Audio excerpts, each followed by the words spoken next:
Well, in 1979, I borrowed my older brother's album, Fear of Music by the Talking Heads, and I put it on, and there was the song Heaven. David Byrne singing, "Everyone's trying to get to the bar. The name of the bar is Heaven." The band in heaven plays my favorite song. They play it once again. They play it all night long. Heaven is a place where nothing ever happens. Anybody remember that song? David Byrne, I suspect, was being sarcastic about our hopes for a heaven where everything is sublime. He paints the picture of a party where nothing happens and it goes on forever. Sounds pretty terrible to me. Now, if there was a concept of heaven that I was raised with, it would have been this, mostly the sarcastic response to its existence. What I was taught was we are born, we live, and we die and deteriorate in the ground, plain and simple. So between the Talking Heads, that notion, and Warren Beatty's Heaven Can Wait, those were the models I had to understand heaven. Religions, artists, and philosophers for all time have been trying to help us understand this notion. Is it a place where nothing happens? Is it where you go to sit by the right hand of God and await your loved ones? Is it a place where blissful angels play your favorite songs? Humanity has held out hope for it. Humanity has rejected it entirely. Humanity has tried to ignore it, and we continue that pattern even today. The most recent attempt to prove the existence of heaven came from Dr. Eben Alexander, who sent me his book a couple years ago, and I stared at it with disdain because the title is The Proof of Heaven. Have you heard about it? It sticks in my craw in an uncomfortable way. See, I'm naturally skeptical, and as I've said, I am agnostic on the afterlife, believing no one can ever answer what is beyond life, remaining hopeful and skeptical all the same. Dr. Alexander makes me uncomfortable. His story is this. He's a neurosurgeon who gets an E. coli-based meningitis. His doctors claim that his cerebral cortex was shut down, which in medicine means he was dead as a doornail. He says he visited a place he now calls heaven with the kind of dreamy sensations of pure delight we might imagine. Beth read the beginning of that journey to see the light, and then up through the light into this magical place where butterfly angels and beautiful children told him he was okay. He says very clearly on page 41, a message came to him without words through a beautiful, high-cheekboned, blue-eyed girl wearing peasant clothes. The objectification of this image is amazing. I don't know how he got away with that. A radiant girl said to him through his essence this: "You are loved and cherished dearly forever. You have nothing to fear. There is nothing you can do wrong." Now, with regards to life, I believe in the first two. You are loved and cherished dearly. You have nothing to fear, but I'm not so sure about you can do nothing wrong. I've seen plenty of people do wrong. But we are in the realm of death today in this fantastical story by Dr. Alexander, who writes a whole book describing this death experience as he understands it. It's not a near-death experience, which is why the logic in his story comes into question. He comes back from death, he says. He comes back to fully functioning to describe this place that is outside of his consciousness as proof of heaven. There are so many issues with his logic, it's hard to figure out where to start. Connor Habib of the Reality Sandwich blog said this: "Whether you're a skeptic or a believer, Alexander's credentials mean that he does know better than most of us about brain states and can trust his experiences, or that he should know better and distrust them. Now, I'm speaking to you today as a person who has had mystical experiences. I remember returning from one such experience that changed my life, in fact, and being questioned by a professor friend of mine in a grocery store line. I described my mystical experience that came after 8 days of sitting and walking meditation over and over, where I entered into this realm of an empty darkness, I would say. It felt a lot like what Alexander describes in the reading that Beth read. Neither me nor not me, neither here nor there, a place of emptiness after all those days of meditation. And my professor asked me a piercing and simple question. He said, "How do you know it is real?" Good question, I asked. We might ask this of Dr. Alexander, who is trying to prove heaven. To which his response is, "I'm a doctor, trust me." Skeptics like Sam Harris are asking whether there might have been possible psychotropic substances in the E. coli bacteria, or an enzyme that is activity in schizophrenic patients who is amplified by meningitis. Others are asking whether Alexander's cerebral cortex was actually shut down. He asserts, and his doctors say, it was. But if it was, he was then dead, which means he came back from the dead. Skeptics point out that it couldn't have been, because he didn't die. Finality serves as the marker of death for many skeptics, so there is no after, they say, in Alexander's afterlife.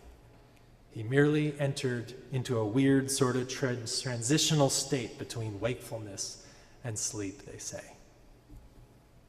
The biggest problem with the whole thing is that he tries to create a general scientific principle out of his own observation, which those of you in science will know something about.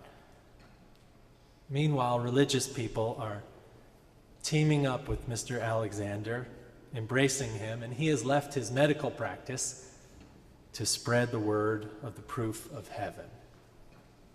Skeptics are working hard to disprove his conclusions. While they don't discredit his experience, Sam Harris, famed atheist, says there is nothing to be said against Alexander's experience. It sounds perfectly sublime. And such ecstasies do tell us something about how good a human mind can feel. The problem is that the conclusions Alexander has drawn from his experience are based on some very obvious errors in reasoning, they say. So what are we to make of this and heaven, especially on a day where we want to hold the dead in reverence? Does Dr. Alexander want so badly for his experience to be important that he has turned it not only into a popular book, but into something of a proof text? Does he want it to be worth it that he died and returned? Is it all in his head? Or is it that he touched a world apart from ours where our loved ones wait for us? The arguments for and against heaven sound to me a lot like the arguments for and against miracles that were being had 200 years ago, some claiming the Bible to be infallible and others claiming the stories of Jesus' miracles to be mere tricks, like a magician who put blocks under the water and then walked on them and made it look like he was walking on water. The point I want to make is that we don't have to prove either miracles or heaven, because the concepts can feed us spiritually. And I'm sure I'm not alone here in hope that someday we might see our loved ones again.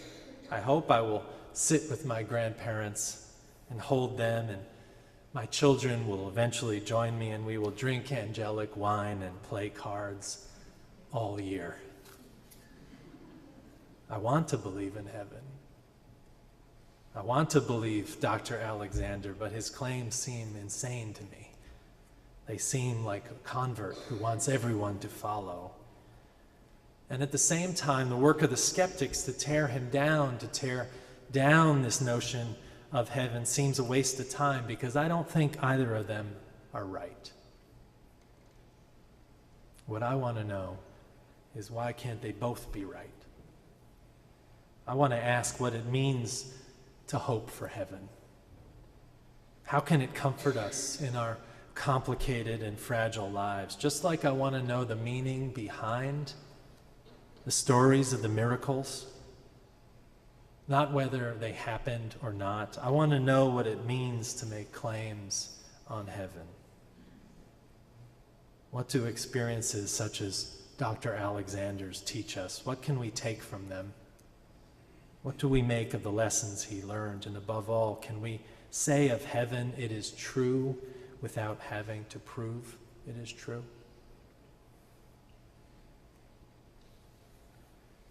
The contours of our inner world are at work when we delve into these notions.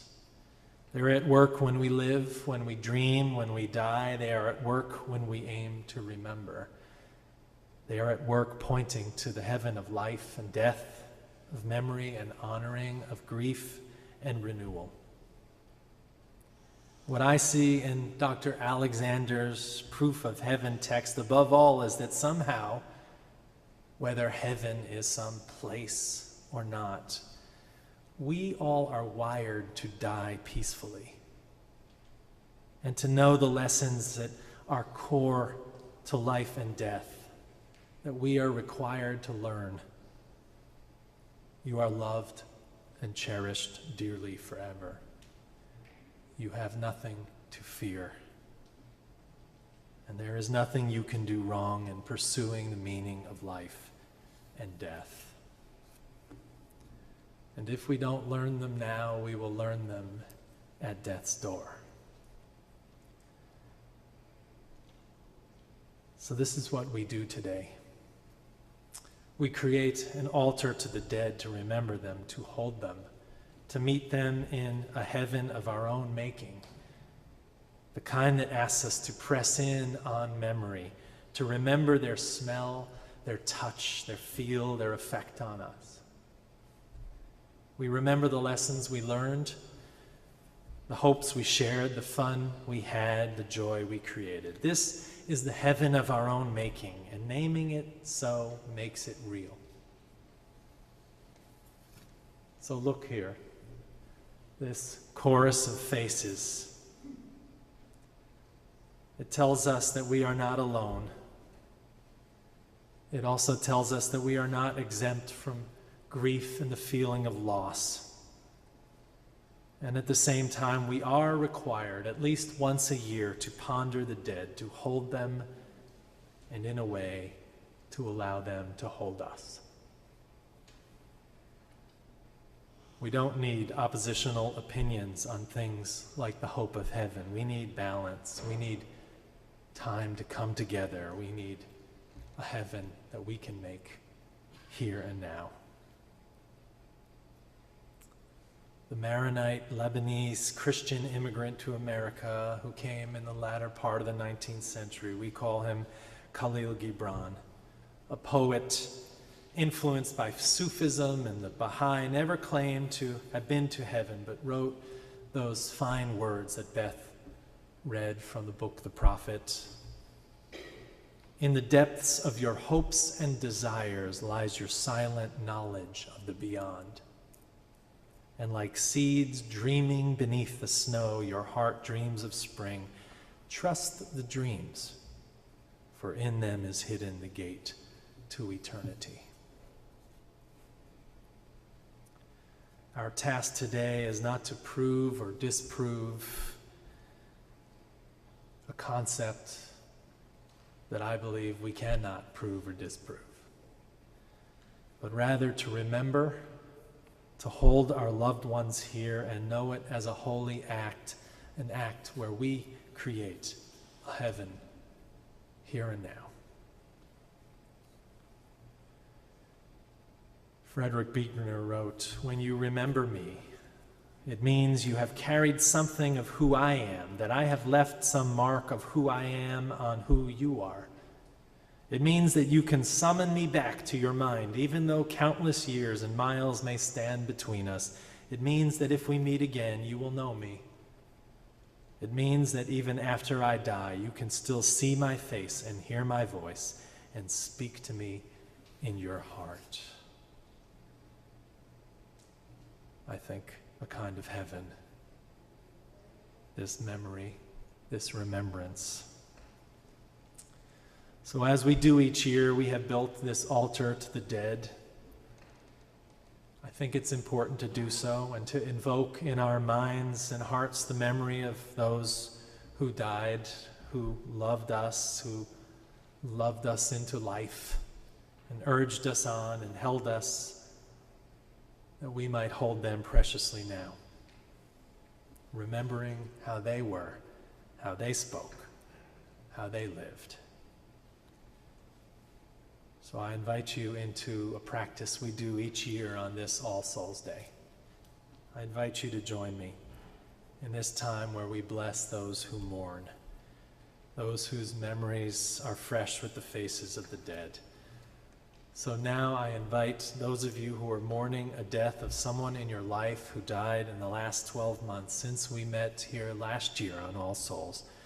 Will you please now rise as you are willing and able? Those who are mourning a death of someone in the last 12 months.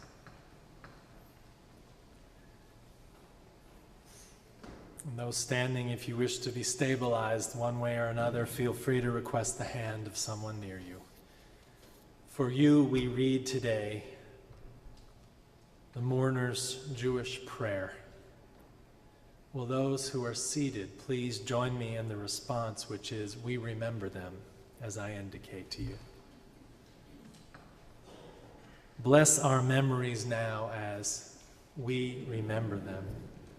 In the rising of the sun and in its going down, we remember them. In the blowing of the wind and in the chill of water, we remember them. In the opening buds and in the rebirth of spring, we remember them. In the blueness of the sky and in the warmth of the summer, we remember them. In the rustling of the leaves and in the beauty of autumn, we remember them. When we are weary and in need of strength, we remember them. When we are lost and sick at heart, we remember them. When we have joys we yearn to share, we remember them. So long as we live, they too shall live, for they are now part of us as we remember them. Will the mourners please be seated? And let us join together in prayer. Blessed are those who mourn and those who know loss. Blessed are those who know a leftover love, those who may have lost trust in the world but can find hope in seeds of remembrance or acts of friendship and affection. Blessed are those mourners who stand today in our midst, who rise to honor the passing of those they love. Blessed are they who can be held by this community. May they find peace.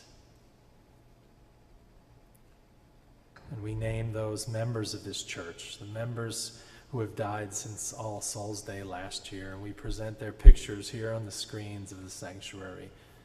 They are Ginny Witt, Madeline Hill, Tink Clayman, Leonard Madison, Larry Clayman, Phyllis Blank, Elizabeth McVeigh. And I invite you all now to speak aloud names of those who you are remembering today, so that this sanctuary may hold those names. Speak those names now.